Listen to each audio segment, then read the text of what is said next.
Why we need to refocus? Because we need to refocus because Jesus is coming soon.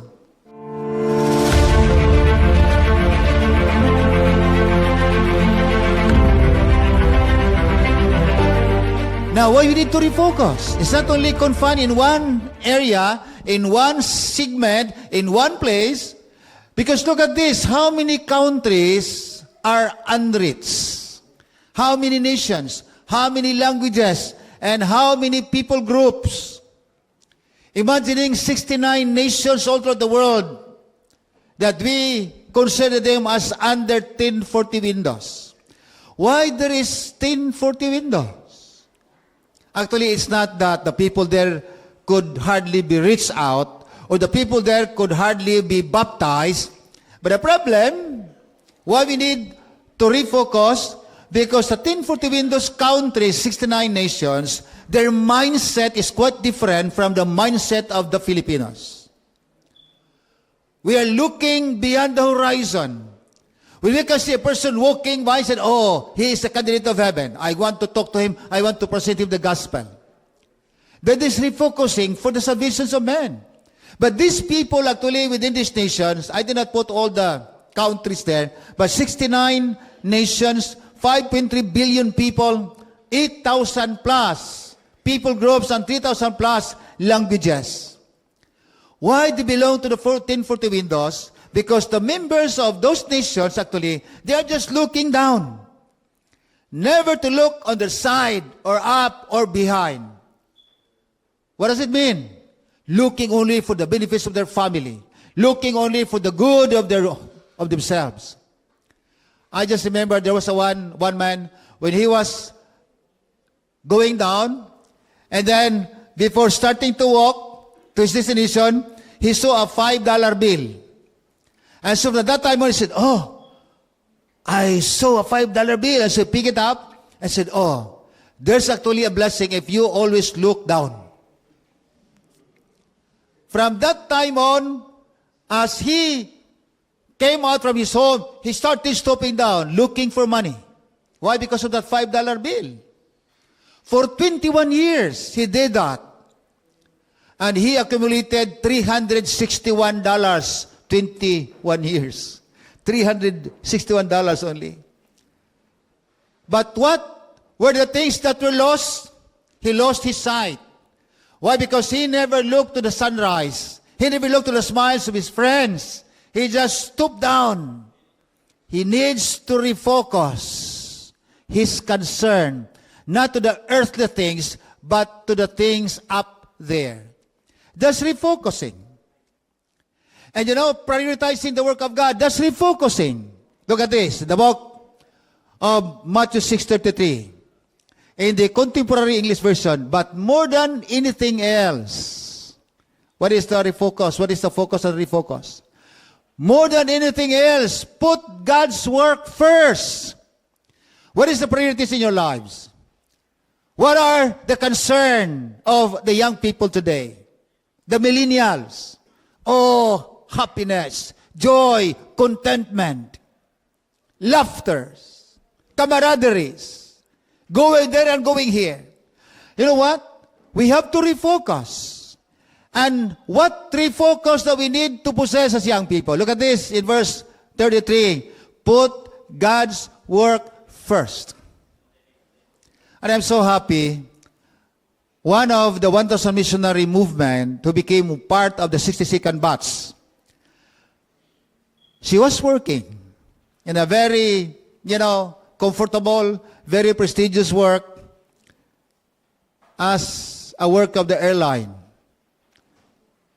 But she decided to stop and trained to become one of the 1,000 missionaries, and good enough that she is assigned in our union. Imagine leaving his work and just to become missionary. That's refocus.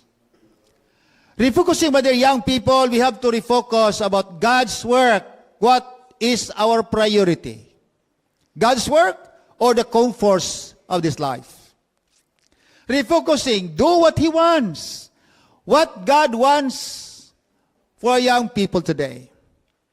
Now, you will learn that later on. then the other things will be yours as well. If you focus first the work of God, then all your dreams and ambitions will just be added. You see, leaving her work, leaving our work just to be part of the missionaries and part of the instruments of God's cause. Put God's work first, and that is service for mankind. According to Mother Teresa, she said, prayer in action is love. Love in action is service. We need to express our love for our fellow men. We need to express our love to those sin-sick world. And how to express our love? Serve them. Tell them about the second coming of Jesus is very soon. Yes. Prioritize God's work. And then it continued, according to the book of Mark 16, verse 16. Then he told them, the word he there refers to God, go and preach the good news. Prioritizing the work of God, go preach the good news. How many of our young people tonight has experienced conducting a public evangelism? May I see your hands, please? Wow. I saw few hands raised. I know that there is a program for the young people to conduct evangelism. In fact, just this afternoon, the Andrews Camp has started in Iligan, in Lugait. And there are 3 areas actually that the Andrews Camp started tonight. Andrews Camp is intended for the young people. Before we have the Elijah Project, 1-month training, I tell you. But I can see the effect and the result of that 1-month training. 2 weeks theory, another 2 weeks is practicum. Go, visitation, and preach. And we had lots of preachers, young people before. You see, then he told them, go. If I would paraphrase his statement, then he told the young people, go and preach the good news. Amen? We have to refocus. The way how we think, the way how we focus our attention. Is it, of course, I don't mean to say that you need to neglect your education. Focus your education. And after that one, then do for the mission. That's why there was a program before, I don't know whether it still continued, 1 year for mission, the UYIM. Yeah. It started during our time with Pastor Joby who passed away. UYIM started during our time that 1 year for mission, just like 1,000 missionaries. And we had lots of young people from here went to Thailand for 1 year for mission. That's the focusing for mission. And look, it says here, preach the good news to everyone in the world. In the world. And then what next? Look at this, verse 16. Anyone who believes. Anyone. It is a single out of one group of people or case of people. But look at this. Anyone who believes in me and is baptized. Now, baptism is not just the end point. It is just a what? A continuous event, a continuous teaching. Will be saved, but anyone who refuses to believe me will be condemned. Don't be so sad when you do the sermonizing, when you do the public campaign, and nobody get baptized. It's not my work to be baptized people. It's not my work to convict the soul. It's God's work. We're but just instrument. Preach the gospel. And if anyone who refuses to believe, then they will be condemned. One time when I preached, and there were only three decided to be baptized. And then the captain tried to intimidate me and said, Pastor, I'm so sorry that for 2 weeks, because 2 weeks was the campaign before. Now, 1 week.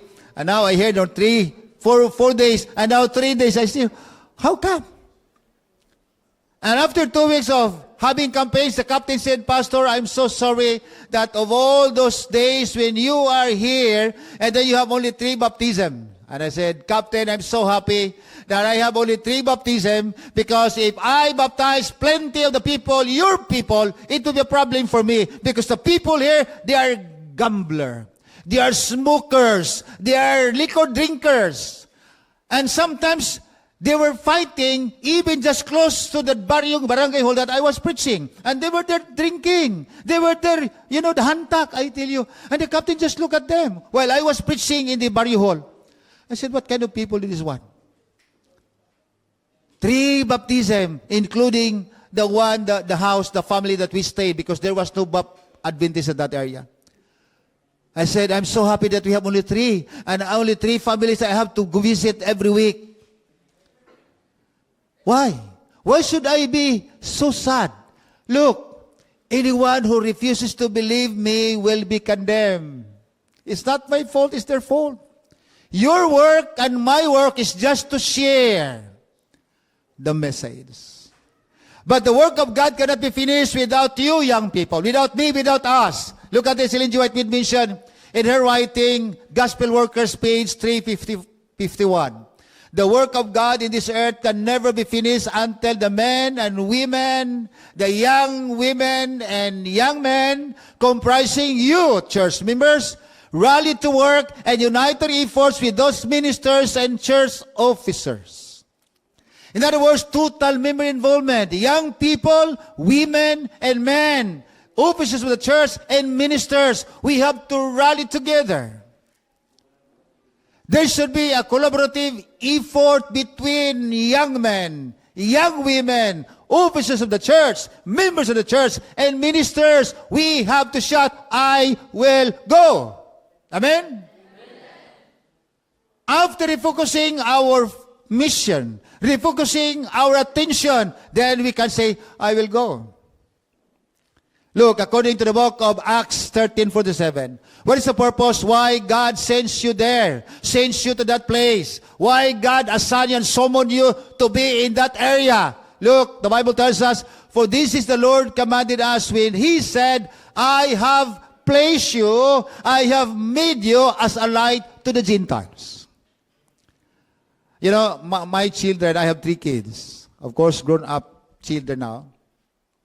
Never in my life that I told them, don't go with those people. They are bad people. You only choose your comrades, the good ones. I never told my children that. I said, you go with them because they are bad young men, and who will then dare to correct them if you will not accompany them? That's it. That's my orientation of my kids. I said, Daddy, yeah, it's okay. Because if nobody will tell them that they are not doing good, then who then will tell them that their actions are not good? I said, but Daddy, they're smoking. No, tell them the smoking is not good. Never in my life that I told my children, do not go and choose your company, your companion and friends. No. Just go with them. Why? I placed you, I have made you a light to the Gentiles. There was a time I was in Fortune High School in Tambulig. And then I have my 2 friends. They were actually very drunkard friends of mine. But you know why I accompanied? Because I was the one playing the guitar while they will be singing after get drunk. And so, kept on singing, and then I kept on playing the guitar. And there was a time, that was actually 11 o'clock in the morning, there's a program for the school. And so we were there inside the store. And then they drank liquor, tanduay. And so I got the guitar, and I played the guitar. And then the taller one said, okay, Jer, you drink. 1 shot, just 1 shot. I said, no, I am an Adventist. I'm sorry. No, nobody can see you here. And then he asked my friend Rosel, close all the windows and the curtain, so that when Jerry will drink, then nobody can see him. And so Rosel also closed the windows and closed the curtains, everything. And now nobody can see you. Okay, you drink. I said, I won't drink because I'm an Adventist. We've been together for a long time. But how come that now you ignite me, you try to force me to drink? Why? I said, because now we're almost to graduate. Soon we'll be parting our ways. And we want you to test the wine that we use to drink. I said, you drink all the wines. Never mind. But I said, just 1 shot. And then he gave me the glass of liquor, half of the glass. I said, okay. I put the guitar. Okay. I will drink that liquor after fighting. You beat me, I'll drink. If you cannot beat me, I will not drink. Come on. Stand. And why you fight? I said, why you force me to drink? Okay. And then I started, okay, come on. Because, I was considered the taller one, the tallest one. Because if the bigger one will be defeated, how can the smaller one will attack me? So, okay, come on, Jin. But you know what? Said, no, we will not fight. We're friends. If you are friends, don't force me to drink. If you want me to drink, you buy for me. There was a big Mirinda before. I don't know now. Mirinda. And so, the both 2 families of Mirinda, I was the one drinking the 2 families of Mirinda. I tell you. But just for the sake of camaraderie, I drank Mirinda while they were drinking aniho or tanduay. You see, you know what? Because of that taller one asked, what is that Adventism? Why you are not drinking liquor? What is that in your church? I said, if you want to know more, why don't you come with me in the church? And so accompanied me in the church.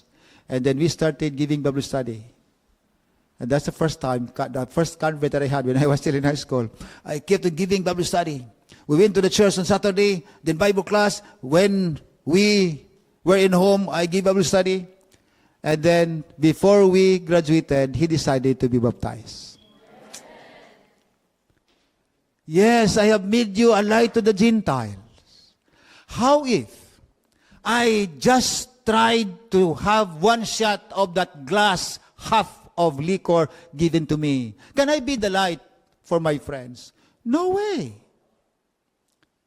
If God wants you to be the light to the Gentiles, never attempt to violate any God's rules, God's commands. Be obedient. And look at this. After that one, it says, you are the light to the Gentiles, bring salvation to the farthest corners of the earth. You can be an instrument for the salvations of others as light to the Gentiles. And that friend of mine, I went to Mountain View College first. I studied as a working student. And then finally, he went to Cebu and he took up commerce and said, Jin, I think I need to be close to you. I said, well, if you come to Mountain View, then we will be together again. I said, okay, I'll go to Mountain View. And he went to Mountain View College. He graduated as commerce, Bachelor of Commerce. And then he became the HCE's manager in Valencia City. And then he transferred to Cebu. He got married to a certain student from Mountain View who was already migrated to Canada, and they were in Canada. And he was the one giving me the first laptop in my life. It was that person who gave me a laptop. I said, wow, Jin, this is the first laptop. And I said, thank you very much. Light to the Gentiles. Bring salvation to the farthest corners of the earth. But sometimes we don't follow the orders coming from God. Jesus wants you to be what? To be builders of God's kingdom. Jesus wants you to become the light to the Gentiles and building God's kingdom. The kingdom of God. That is why everyone in the church would have to say, yes, I will go. Yes, I will go. I remember the time when Isaiah was commissioned by God. He was actually very hesitant because he was thinking that he was not capable and even qualified because he was sinner and he said, I am just a man, and all those limitations. But look, according to Isaiah, he said in Isaiah 6 verse 8, then I heard the Lord say, whom shall I send? It was the voice that Isaiah heard. Who will be our messenger? I answered, I will go, send me. I like this one. Nobody actually pushed him. He just heard the voice, whom shall I send? Who will go for me as my messenger? Nobody actually ignited him to decide. Nobody pushed him or pulled him. But right away he said, then I answered, I will go. Send me. A refocused mind never hesitated to go for God's mission, for the Great Commission. We have to go, young people. We have to refocus our minds for the mission of the church. Look at this. I highlighted, I will go, send me. I will go, send me. He volunteered to go. Now I hope that after this leadership summit, with your theme, Mission Refocus, when you go home, then you will say, oh, now I will go. Amen?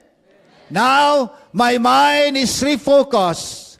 Not to think of myself, but to think of others for their salvation. Now, I will go. What we need today are young people who will say, send me, Lord, I will go. But once you go for mission, once you refocus for the mission of the mission of the church, there's a need to be always saying that you are called. Like Isaiah, I was called. Who sent me? Then you will be chosen. But not only called and chosen, but you must be committed to go. I hope, young people, if you're committed to your sweetheart, 6 years from now we get married. That's commitment. How about the work for the mission? Are we committed to go? Look at this, Jonah. You heard about the life of Jonah. I'm sure that you heard, believed, understood the intricacies of the life of Jonah. Look at this. Jonah 1 verse 1. Then the Lord spoke his word to Jonah, son of Amittai. He said, get up and go. Remember, Isaiah heard only, whom shall I send? Who will go for me to become a messenger? Nobody pushed him, nobody pulled him. But he said, I will go, send me. But here comes a person, he was asked by God to go, but what happened? And then get up and go, the great city of Nineveh. Announce my judgment against it, because I have seen how wicked its people are. Go, Jonah. But Jonah was adamant to go. He had that hesitations. He had that underestimation. And I would believe that he never had the trust in God. Get up, announce my judgment. Is it not also very, very, coincide? It coincides to the time we are living now. Jesus is coming soon. Let us go and tell the people that Jesus is coming soon. Announce my judgment, God said. Announce my judgment against it, because I have seen how wicked its people are in Nineveh. But what Jonah did, look, in the Message Bible, I like this one, the Message Bible. And upon your feet and on your way to the big city of Nineveh, preach to them. In some other version, this one, New Living Translation, get up, announce my judgment. But this one, preach to them. That is why, before going, there should be training. And I hope, I don't know what would be your subjects here. The empowerment of our leaders, the youth leaders. For Elijah Project, we had 1 month practice in sermonizing. Delivering a sermon, the tone, the mannerism, the pulpit movement, and everything. And once the preach to the public, I tell you, I can see my young people preaching as if that they're a very expert preachers, because 2 weeks of training, practicum. Theory and of course actual. But the practicum, going to visitations and preaching. And it's good. They can preach. And I can attest you that the wife of the president now, who was then the treasurer of Northeast Mindanao Mission, that Kenneth, he was the best preacher in our training in Dipolog City. Very, very talented girl. And now she got married to a treasurer and now became the president of Northeast Mindanao Mission. Kenneth actually is very expert, very good in delivering sermon. Look, preach to them. But how can I preach? That's why I asked one of the workers, I said, how many public evangelism you conducted in your ministry? Nothing. How many years you've been in the ministry? 17 years. 17 years and you never had even one time preaching in the public? No, Pastor. I'm sorry. Why? Nobody taught us. Nobody pushed us. I said, well, how can these young people preach if they will not be trained? Preach to them. They are in the bad way and I can't ignore it anymore. Go and preach. Go and tell them. But instead of going to the place where God told him to go, Jonah ran away from God. That's why I put in here a preacher running away from God. Why? Instead of going to Nineveh, he went down to Joppa and he looked for the ship. And then he said, oh, where will this ship go? To Tarshish. You know this pair? The bards. And they said, oh, it will go to Tarshish. Oh, how about that one? That ship will go to Nineveh. I have to write on this book. And so, what happened? Look, Jonah got up and went in the opposite direction. Once you decline to obey God, you will be going on your way to the opposite direction. Always bear that in mind. I don't want to go against the opposite direction where God told me to go. Jonah went to the opposite direction in order to get away from the Lord. In other words, a running away preacher. The focus was what? Was doubted, was blackened. He needs to be refocused. But you know, he went down to the sea coast, to the port of Joppa, where he found a ship leaving for Tarsus, and he bought a ticket and went on board, hoping that by going away to the west, he could escape from the Lord. But don't you know that you can never hide from God? How many of you knows the song, I say you may hide beneath the mountain, you may hide beneath the sea, but there's no place in this whole wide world the Lord cannot see. You always be seen by God.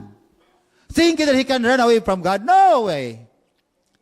And so he went down. And you can imagine the distance from Joppa to Tarsus, distance from Joppa to Nineveh. It's quite big difference. Going to Tarsus, 2,500 miles. Going to Joppa, only 550 miles. But he preferred to go farther so that he'll be getting away from God rather than going to Nineveh where to obey what God had said.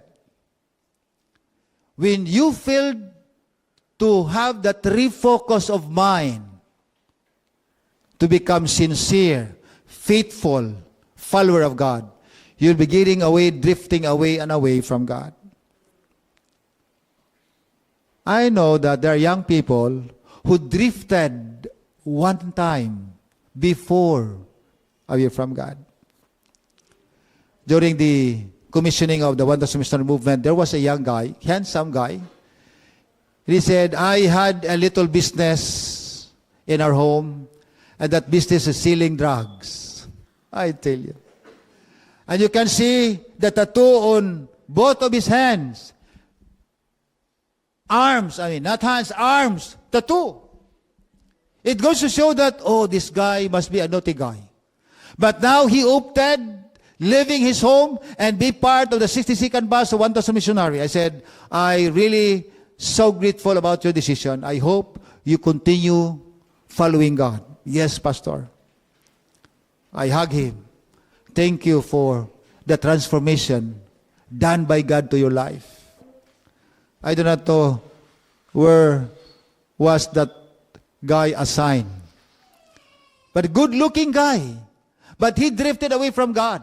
And now he refocused his mind. I have to serve God by serving the people around me.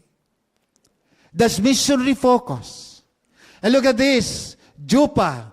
Then 550 miles. Tarsus, 2,500. Very far.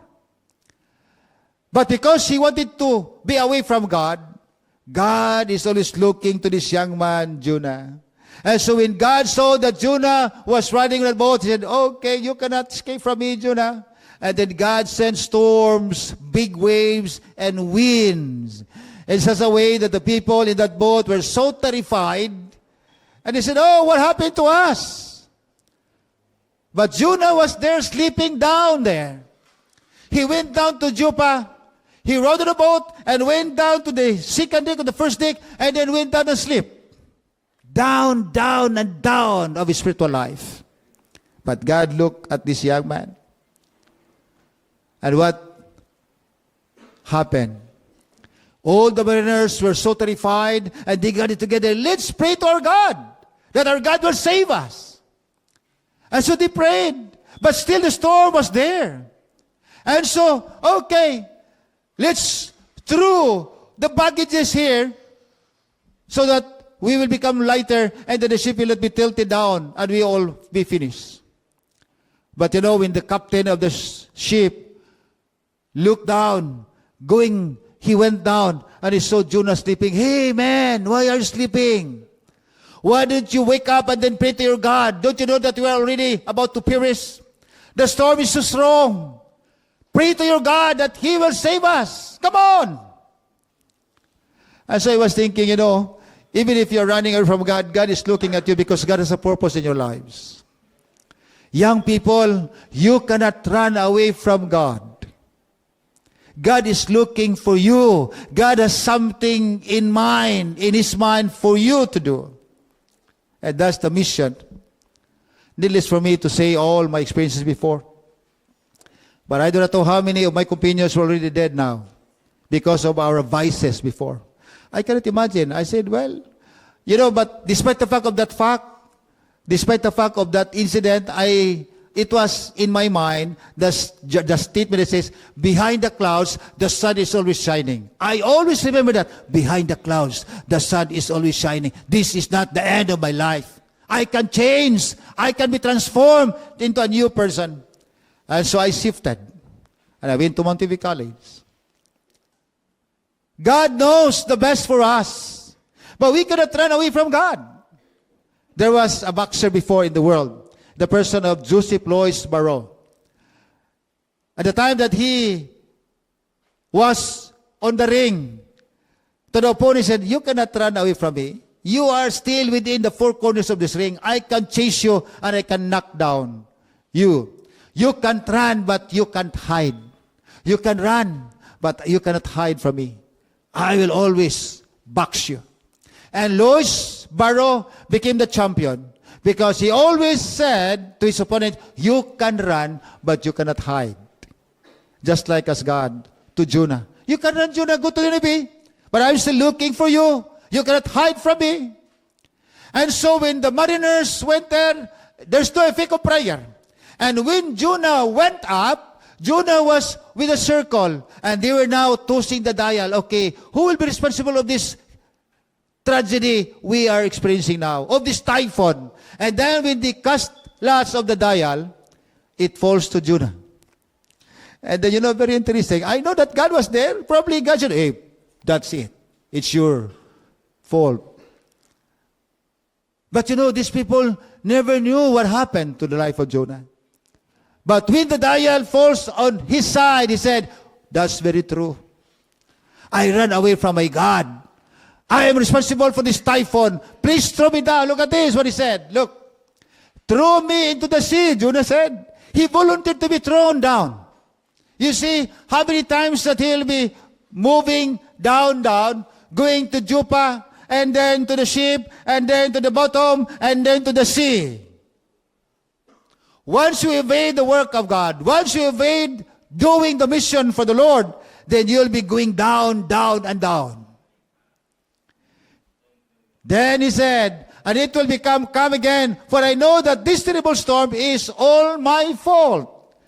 There and then the Jonah realized, it's my fault. I cannot run away from my God. Please, Lord, forgive me. I can imagine that deep inside the heart of Jonah, he was so repentant. Lord, it's because of me that the peril will be experienced by these people. Then forgive me.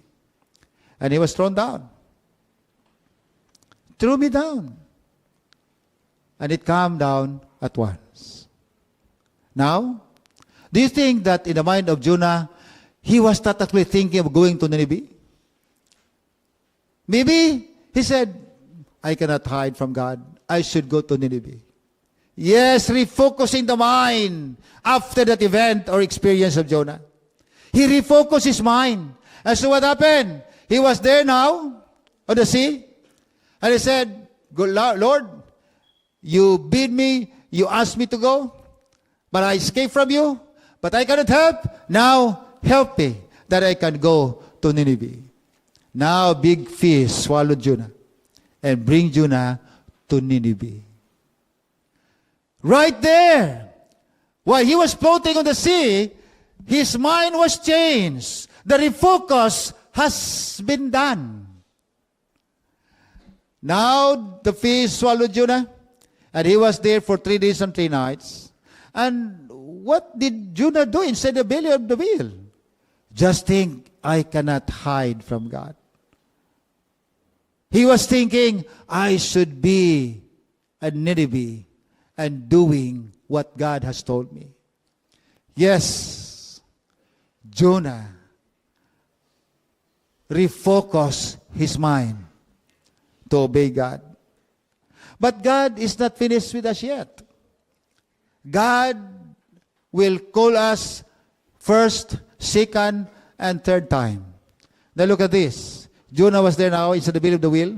And God asked the whale to what? To vomit Jonah right on the shore of Nineveh. You can just imagine. Still, he was brought to Nineveh seashore. And look, then the word of the Lord came to Jonah the second time. I like this one. Because he was already refocusing his mind to go where God asked him to go. And so God came to Jonah the second time and saying, arise, go to Nineveh. You cannot hide from me, Jonah. You have to go to the place where I asked you to go. That great city, and call out against it the message that I tell you. Tell them about the coming doom of Nineveh. Tell them that you have to repent. And so Jonah cannot help but go to Nineveh. Why Jonah was adamant to go to Nineveh? Because Nineveh actually is a city, center of trade, but all the pirates, they had a gluttony life there. They brought all the things that they got from other people, from other ship, and went there for comfortable life, easy life, eating, drinking, women, everything. And Jonah knew that. That's why, Lord, why go there? Why not send me to another area? But remember, the missionary focus, go beyond the horizon. The place where you can reach, then go beyond your horizon. City of Nineveh. He knew that the people of Nineveh are very rude, rascals, killers. And that's why Jonah don't like to be there. But Jonah obeyed the Lord for the second time when he was asked to go. And went to Nineveh, and the city was so big that it took 3 days just to walk by foot from the shore of Nineveh, where the fish, spear him, and vomited her. And then 40 days from now, Nineveh will be destroyed. That was the message of Jonah. And what happened? When the people heard about the message of Jonah, the people actually, yes, they repented. He said, really? Will God destroy our city? And all of them think of changing their lives, not only the old folks, but even the younger ones. They prayed, and the people, they believed God's message through Jonah. And so they decided that everyone should fast, and all the people from the greatest to the less put on sackcloth to show that they had repented. Had it not because of the message of Jonah, the people in Nineveh will never be repented. And I know, you are the modern Jonah now. Wherever you go and preach about the coming of Jesus, I know not all but I know that there are those and there will be those people who will repent and change and transform their lives and be ready for Christ's return. Amen? That's why you need to go. We need to refocus and focusing on the mission that God has given to each of our shoulders. Yes, people prayed to the Lord. People repented and people was transformed because of the message of Jonah. I'm wondering one thing more. Look at this. When God saw that the people would be repented, the love of a merciful God, of loving God, now bestowed upon the people of Nineveh. He had pity and did not destroy them as he had planned. How many people, my dear young people, how many people around us will be saved at Christ's second coming because of you, because of me, and because of us? That because of the message that we will be bringing to them, they will repent and be transformed by the working of the Holy Spirit. Yes, we need to do the mission, refocus our mind, and refocus for mission. And then what next? Jonah, because God did not destroy the city, he blamed God. You know, the reason why I did not go to Nineveh, because I know that you cannot afford to destroy Nineveh. You're a loving God. Now what happened? As we blame God. You see, I know that you will not destroy Nineveh. Now what happened? Didn't I say before I left home that you would do this, Lord, that you will not destroy Nineveh, the Ninevean people? That is why I ran away. Look at the reason of Jonah. That is why I ran away to Tarsus. I know that you were a gracious and compassionate God, slow to get angry and filled with unfailing love. But do you think God won't destroy Nineveh if Jonah did not go there? He will. But because Jonah was there, preaching the message of repentance, people repented. How can a gracious God destroy these people when they were transformed and repented? There will be many people in the world today who will be saved and be ready for Christ's return if you will be there telling them about the life fitted to be in God's kingdom. You are no more than Jonah now. People prayed. And they accepted their fault. And God forgave them. In the New Living Translation, the same text in 4 verse 2, I know how easily you could cancel your plans for destroying these people because you're a loving God. But remember, a loving God will not just close his eyes just to let the evil people continue to exist. He will put an end. But before that happens, it needs young men and women to go and tell the people about the coming doom of this world. Yes, the people of Nineveh will rise up against this generation. Matthew 12:41 in the New Testament. Long, long way from the time of Jonah to the time of the New Testament. But it was predicted in the New Testament. The people of Nineveh will rise up against this generation on Judgment Day and condemn it because they repented at the preaching of Jonah. Had it not been for the preaching of Jonah, there could be no repentance to the people of Nineveh. Jesus asks you to go and preach the gospel that people will repent and be saved. That's why he said, go to the people of all nations, make them my disciples, baptizing them in the name of the Father and of the Son and of the Holy Spirit. May this gathering of ours in this area, in this place, for tomorrow is Thursday, Friday, Saturday. It would make us what? A refocused mind. Before, I don't care doing the mission, but now I have to do the mission given to me. Yes, I am called. I have the calling, by the grace of God, to serve the people around me. I have the commission. I have to preach the word and make disciples of Jesus to every places that I have to visit. And I have the commitment to what? To work for the salvation of man in partnership with God as a great blessing, not what? not a burden. I am praying that doing the mission, refocusing our mind to do for mission, it's not a burden, but it's a blessing because you can be an instrument for the salvations of others. There's a song that says, Lord, help me live from day to day in such a self-forgetful way that even when I kneel to pray, my prayer shall be for others. Is that the prayer that we used to pray when we kneel down? Or just pray, Lord, please help me to be successful. Lord, help me to become, and all those things. But remember, the mission refocus, pray for others and not for yourself. Look at this. Help me in all the work I do to ever be sincere and true, and know that I'll do for you must needs be done for others. Mission refocus is focusing beyond for others. Let self be crucified and slain, and bear with deep and all in vain.